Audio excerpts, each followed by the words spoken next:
Hola, bienvenidos a Pensar Economía. Ya estamos con Nicolás para hablar primero, Nico, si te parece, de un nuevo acuerdo de precios. Parece ser una buena noticia para los uruguayos, ese congelamiento que se supone va a haber por lo menos hasta el mes de enero de algunos precios. Es el tema, la inflación. Pepe, buenas noches para todos. Hoy vamos a recorrer varios capítulos diferentes de la economía para de alguna manera actualizar y bueno, seguir de cerca las cuestiones que están pasando. Y una de las claves es la que tú decís, cómo viene la inflación. El dato ya lo hemos analizado, 9,14% quedó la inflación anual a septiembre, bajó.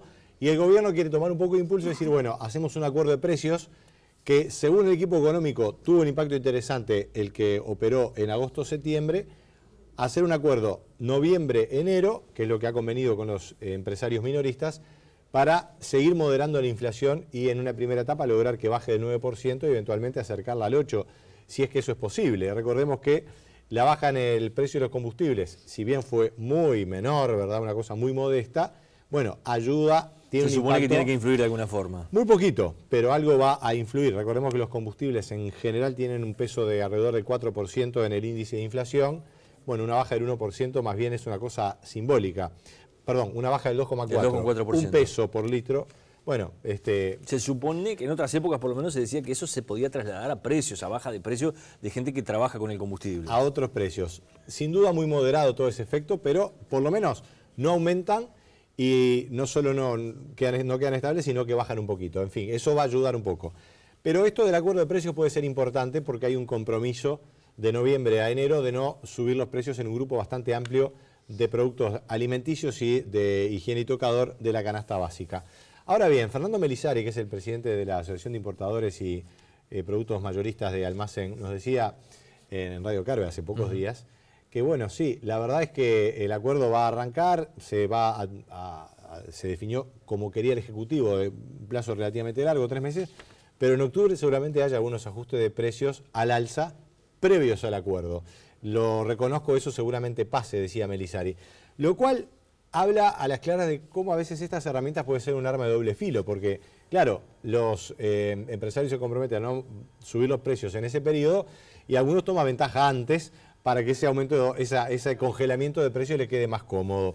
La verdad que es algo que para el consumidor no es la mejor noticia y va a haber que estar vigilantes en estos días de que no haya aumentos que anticipen ese acuerdo, porque si el compromiso del comerciante es, bueno, no aumento los precios, pero si te lo suben unos días antes no tiene sentido. Exactamente. Habrá que ver en ese sentido cuál es el índice de inflación de octubre y eventualmente de noviembre para ver en qué medida este acuerdo de precios tiene impacto. El equipo económico, el propio ministro Astori ha dicho, bueno, realmente tuvo un impacto importante. Yo ahora de verdad que tengo mis dudas, dado que, como lo hemos venido comentando, eso se puede anticipar y de alguna manera todos los productos tienen, digamos, empresas que son muy predominantes y pueden regular, digamos, los precios por un determinado periodo. El tema es que pasa más a mediano y largo plazo y allí es donde los temas que han empujado la inflación siguen presentes. De todas maneras, creo que el combate a la inflación ya está descartado que va a ser difícil en estos próximos meses llevarla al rango meta, eso obviamente, de 3 a 7%. Tiene un techo del 7%, ¿no? Estamos muy lejos, veremos si se puede acercar por lo pronto. Pero mantener la inflación en este eje de 9%, incluso bajarla un poco hacia el 8%, sería realmente un logro en la medida que el tipo de cambio ha subido. No es lo mismo un escenario de precios con inflación y con un tipo de cambio estable a que el tipo de cambio esté subiendo, el dólar esté subiendo, que es lo que ha pasado en estas semanas, que dicho sea de paso se ha moderado un poco también el aumento en los últimos días. Un mercado local además netamente importador en muchos productos, ¿no? Por supuesto, y que, digamos, en la exportación, Uruguay es exportador de muchos alimentos, esos alimentos han tenido bajas de precios, entonces esa baja de precios se compensa con el dólar y bueno, se logra mantener algunos precios más allá de que en general los alimentos han subido en promedio un 10%. Hablando de dólar, vamos a hablar de finanzas, Pepe, amigos, porque en la última semana, la semana pasada, la semana anterior concretamente, el Poder Ejecutivo, el equipo económico, la Tesorería, el Ministerio de Economía, decidió hacer una emisión importante de un nuevo título, un nuevo bono del gobierno uruguayo para financiarse, para tener más caja en su disponibilidad. Se endeuda de alguna forma el gobierno para tener fondos disponibles. Es una deuda, es parte de la gestión financiera del Estado. El Estado uruguayo demanda permanentemente financiamiento porque tiene un déficit importante. Otros estados tienen, digamos, una holgura financiera mayor porque tienen, digamos, son acreedores netos en el exterior. Caso de Chile, por ejemplo, Chile tiene una deuda, digamos, no tiene deuda, tiene una deuda neta negativa, es decir, que tiene más activos que pasivos el Estado chileno, ¿verdad? Eso seguramente lo podemos comentar más en algún otro programa, pero el Estado uruguayo no, el Estado uruguayo tiene un endeudamiento alto y tiene necesidades financieras porque tiene un déficit importante. Entonces hay que anticiparse a esas necesidades financieras emitiendo y manteniendo una caja importante en el Estado. Y dado que el escenario, con lo que está siendo el panorama en Brasil, realmente de mucha incertidumbre, y con un eventual aumento de la tasa de interés que todavía no se ha dado y no se va a dar este año, pero puede darse el año que viene, el Estado uruguayo emitió un nuevo bono 2027 por 1.700 millones de dólares, 500 millones de esos 1.700. Para liquidar otros bonos que ya estaban. Tomó bonos en canje y estiró un poquito el plazo, y los otros restantes 1.200 fue aumento neto del endeudamiento. ¿Y en qué lugar estamos parados? ¿Qué está pasando con la deuda uruguaya? Bueno, vamos a compartir con los televidentes esta gráfica que ilustra la deuda bruta del Uruguay. A esto habría que restarle justamente la liquidez que hay en tesorería, los activos del Banco Central y otros activos que llevan la deuda neta a un nivel obviamente mucho menor. Pero digamos, quedémonos con la deuda bruta para ilustrar cuál es la deuda total del Estado y ver cuál es su evolución es realmente un dato importante. Y ahí lo que vemos es que, claro, paulatinamente va subiendo. Si bien en la relación con el PBI está algo por encima del 60%, el PBI de Uruguay es algo más de 50.000 millones, la deuda bruta está llegando a los 35.000, 60 y pico % en la relación deuda-PBI. No es una relación mala, pero dada la proyección que hay de déficit en los próximos años, realmente es un momento para empezar a cuidarla, por dos razones. Primero, para que el dato en sí mismo no se vaya de rango. Si empieza a acercarse al 65% más, seguramente los financiadores externos empiezan a preocuparse, y además está el costo fiscal que tiene el endeudamiento, que son los intereses de la deuda. Por suerte el Uruguay tiene buena parte de esta deuda en tasa fija, por lo tanto no va a tener variación más allá del aumento de la tasa de interés que pueda darse en el mundo. Pero de todas maneras es un costo importante. Uruguay paga cerca de 1.900, casi 2.000 millones de dólares, 1.800 millones dependiendo un poco de la medición, de millones de dólares por año de intereses de deuda en todos sus tipos, la deuda del Estado, del Banco Central, de las empresas públicas y de las intendencias. Lo otro interesante que sucedió con esta operación, y vamos a la siguiente gráfica, es que se extiende el plazo al hacer este canje. No demasiado, porque ya el plazo medio de vencimiento de la deuda uruguaya está realmente muy extendido, eso es positivo.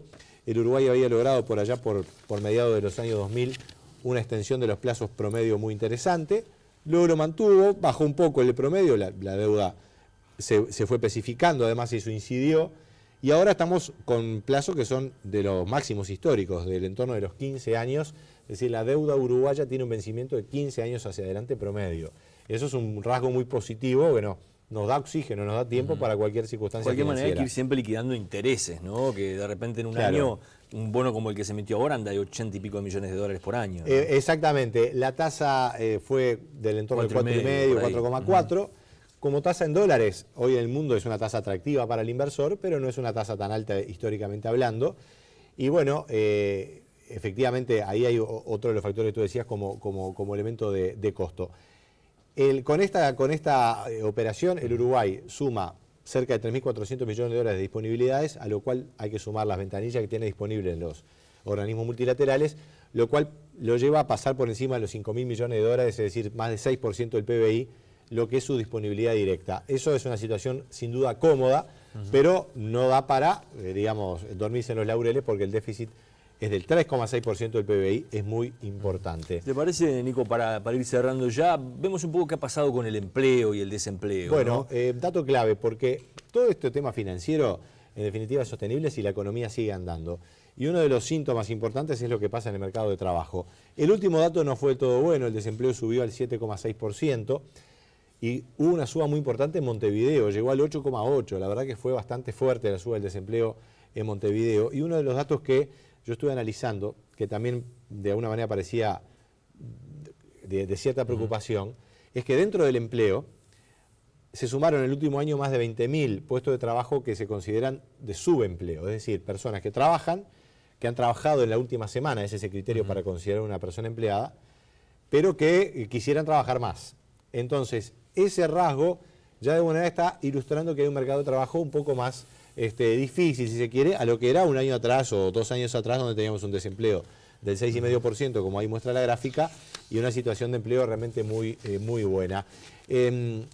Vamos a ver cómo sigue evolucionando. En realidad se ha estabilizado en ese eje de 7,5. Acá estamos con los trimestres móviles, ¿verdad? Claro. No llega a 7,6 porque yo grafiqué ahí los trimestres móviles, que me parecía más ilustrativo. Y el otro dato que de alguna manera preocupa es lo que está pasando con la industria. El ministro de Story había dicho en los últimos meses que la industria se había tenido una recuperación, pero el dato de agosto fue bastante malo. Ahí ven ustedes la caída. Y se está diluyendo ya el efecto Monte del Plata. Ya estamos comparando con el año anterior, donde Monte del Plata había empezado a arrancar ya. Entonces la diferencia de año a año ya se nos está empezando a agotar. Y si ustedes ven allí, la línea superior, que es la de este año, seguramente se cruce con la del año 2014 en los próximos meses. Y eso es lo que puede estar generando, bueno, que el sector industrial deje de aportar empuje a la economía en los próximos trimestres. Eso hay que verlo, hay que ver cómo va la evolución de la economía, pero por ejemplo, la última encuesta de la Cámara de Industrias señala que los industriales van a invertir menos el año que viene.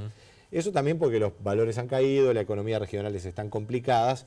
Entonces son todos capítulos de un escenario económico que está sin duda más difícil. A juzgar por estos datos, la proyección de 2 a 2,5, pero vamos a quedarnos con el 2, que es la mínima, del crecimiento de la economía en este año, luce más bien optimista, y ya hay economistas que están previendo, incluso la encuesta de expectativas marca menos de 2%, 1,8, 1,5 marcan algunos economistas como crecimiento para este año. Gracias, Nico. Encantado. Nos reencontramos la semana que viene, aquí los esperamos en Pensar Economía.